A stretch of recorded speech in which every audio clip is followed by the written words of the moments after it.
বুধবার সকালে Narendrapur mission gate থেকে শুরু করে সোনারপুর উত্তর বিধানসভা কেন্দ্রের বনহুগলি 1 ও বনহুগলি 2 গ্রাম পঞ্চায়েত এলাকায় নির্বাচনী প্রচার সারেন সৃজন।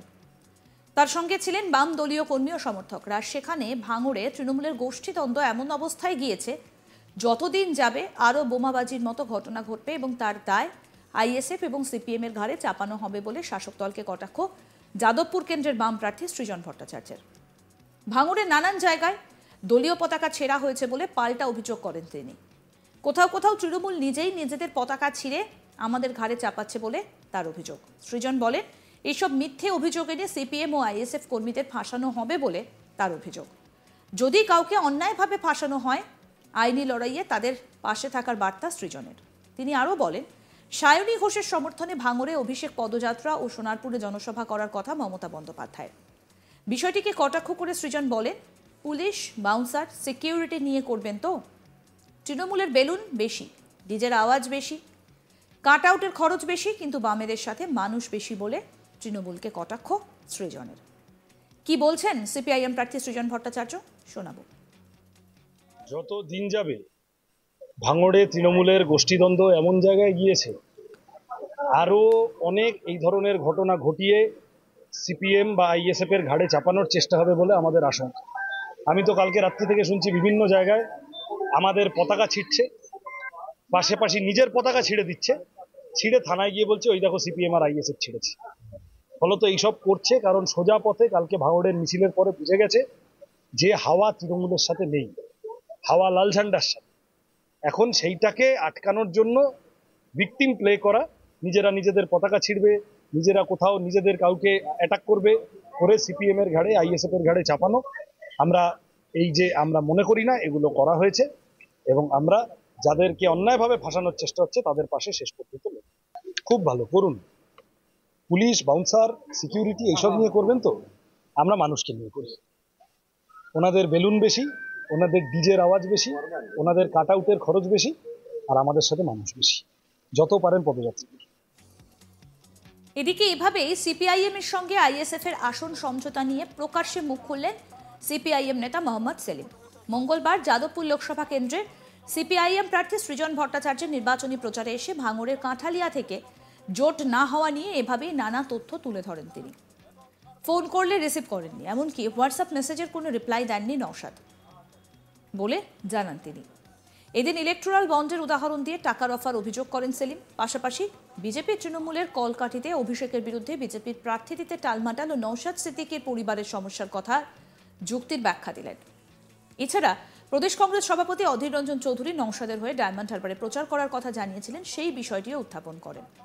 অধীর সেলিমের জোট তৃণমূলের ফুলে যাওয়া নেতাদের রস বার করে দেবে বলেও আক্রমণ করেন মোহাম্মদ সেলিম। যদিও একতরফা আইএসএফকে আক্রমণ না করে বক্তব্যের মাঝে মাঝে তাদের সঙ্গে থাকার আহ্বান, সাময়িক বিচ্ছেদ, আইনি লড়াইয়ে পাশে থাকার আশ্বাস স্বরূপ বেশ কিছু শব্দ ব্যবহার করেছেন সিপিআইএম এর এই বর্ষিয়ার নেতা। এবার আপনাদের শোনাই কি বলছেন মোহাম্মদ সেলিম।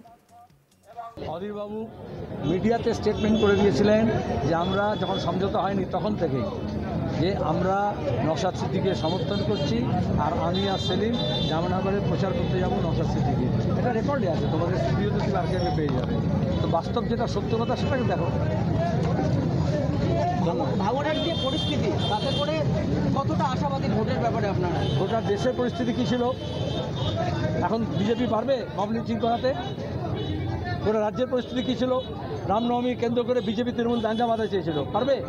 বাংলার মানুষ হিন্দুর বিরুদ্ধে মুসলমান লড়তে চাইছে না, মুসলমান বিরুদ্ধে হিন্দু লড়তে চাইছে না, হিন্দু মুসলমান একসঙ্গে চোরটাদের বিরুদ্ধে লড়তে চাইছে, লুটেরাদের বিরুদ্ধে লড়তে চাইছে। পরিবেশ পাল্টেছে, ভাঙড়ে পাল্টাচ্ছে। এবার আপনাদের শোনাবো সিপিআইএম প্রার্থী সৃজন ভট্টাচার্য কি বলছেন, শুনুন। আমাকে তো অনেক সময় মানুষ ধরছেন, আমি প্রার্থী, আমি তো আর সব বলতে পারি না, কিন্তু আমি আমার মতো করে বলার চেষ্টা করেছি যে এই যে ছড়িয়ে দেওয়া হয়েছে সব দোষ বিমান বসু, বিমানবাবুর দোষ নয়। আজকে আমাদের নেতা সেলিমদা তিনি এই গোটা প্রক্রিয়ার অংশ ছিলেন, এবং এটা মনে রাখতে হবে, যখন আইএসএফ তৈরি হয়েছিল অনেকে সমালোচনা করেছিল অনেকভাবে। সব থেকে বেশি আইএসএফ তৈরি হওয়ার পর জন্মলগ্ন থেকে সব থেকে বেশি যে মানুষগুলো আইএসএফ এর পাশে দাঁড়িয়েছিল প্রকাশ্যে, তাদের নাম বিমান বসু, মোহাম্মদ সেলিম, সূর্যকান্ত মিশ্র। ফলত আজকে যা বলা হচ্ছে ভাঙড়ের মানুষের কাছে তার সত্যতা ভাঙড়ের মানুষ নিজেরা যাচাই করবেন, বিচার করবেন। মোহাম্মদ সেলিম আমাদের নেতা, তিনি এই গোটা প্রক্রিয়ার অংশ ছিলেন, তিনি এই সমস্ত কথা আমাদের কথাগুলো বলেছেন, বাকিটা মানুষের সামনে। বুধবার সকালে নরেন্দ্রপুর মিশন গেট থেকে শুরু করে সোনারপুর উত্তর বিধানসভা কেন্দ্রের বনহুগলি 1 ও বনহুগলি 2 গ্রাম পঞ্চায়েত এলাকায় নির্বাচনী প্রচার সারেন সৃজন। তার সঙ্গে ছিলেন বাম দলীয় কর্মী এবং সমর্থকেরা। সেখানে ভাঙড়ের তৃণমূলের গোষ্ঠীদ্বন্দ্ব এমন অবস্থায় গিয়েছে, যতদিন যাবে আরও বোমাবাজির মতো ঘটনা ঘটবে এবং তার দায় আইএসএফ ও সিপিএম এর ঘাড়ে চাপানো হবে বলে শাসক দলকে কটাক্ষ যাদবপুর কেন্দ্রের বাম প্রার্থী সৃজন ভট্টাচার্যের। ভাঙড়ের নানান জায়গায় দলীয় পতাকা ছেঁড়া হয়েছে বলে পাল্টা অভিযোগ করেন তিনি। কোথাও কোথাও তৃণমূল নিজেই নিজেদের পতাকা ছিঁড়ে আমাদের ঘাড়ে চাপাচ্ছে বলে অভিযোগ করেছেন সৃজন ভট্টাচার্য। কি বলছেন সৃজন, শুনব।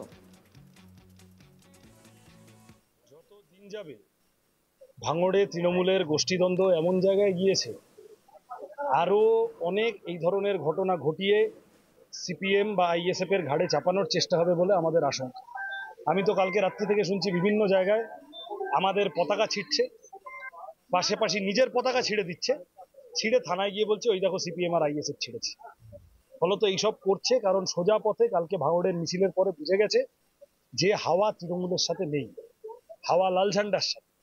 এখন সেইটাকে আটকানোর জন্য ভিকটিম প্লে করা, নিজেরা নিজেদের পতাকা ছিঁড়বে, নিজেরা কোথাও নিজেদের কাউকে অ্যাটাক করবে, করে সিপিএম এর ঘাড়ে আইএসএফ এর ঘাড়ে চাপানো। আমরা মনে করি না এগুলো করা হয়েছে, এবং আমরা যাদেরকে অন্যায়ভাবে ফাঁসানোর চেষ্টা হচ্ছে তাদের পাশে শেষ পর্যন্ত লড়ব। খুব ভালো করুন, পুলিশ, বাউন্সার, সিকিউরিটি এইসব নিয়ে করবেন তো, আমরা মানুষকে নিয়ে করি। ওনাদের বেলুন বেশি, ওনাদের ডিজের আওয়াজ বেশি, ওনাদের কাট আউটের খরচ বেশি, আর আমাদের সাথে মানুষ বেশি। অন্যদিকে সিপিআইএম এর সঙ্গে আইএসএফ এর আসন সমঝোতা নিয়ে প্রকাশ্যে মুখ খুলেছেন সিপিআইএম নেতা মোহাম্মদ সেলিম। তিনি কি বলেছেন, শুনব।